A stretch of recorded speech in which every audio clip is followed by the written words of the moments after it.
Sir sir sir একটা সাক্ষাৎকার দিয়ে দেন, একটা শুভেচ্ছা বিনিময় করে দেন, শুভেচ্ছা বিনিময় করে দেন। নতুন বাঙালির ঐতিহ্য, এটা কোনো ধর্ম বর্ণ মতের না, এটা আমার বাংলার ঐতিহ্য।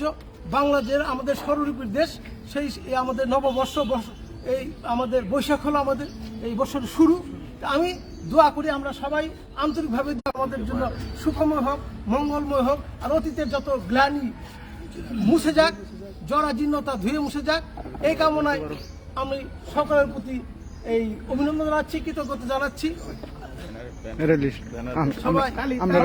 আমি পোর্টাল পশুরের পক্ষ থেকে পশুরের ম্যানেজার স্যারকে অসংখ্য ধন্যবাদ। আমরা যারা মংলায় 2 মিনিট সময় দিয়ে যাবেন, মংলায় যারা আছি তার এই উদ্যোগ আসলে খুবই প্রশংসনীয়।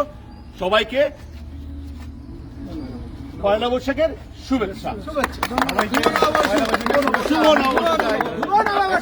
আমি বলতে চাই, পয়লা বৈশাখ বলেন আর আমাদের নববর্ষ বলেন, এটার ঐতিহ্য বলে শেষ করার মতো নয়। তাই প্রথম কথা হচ্ছে শুভ নববর্ষ, শেষ কথা হচ্ছে শুভ নববর্ষ। আমি লাইভ আছি।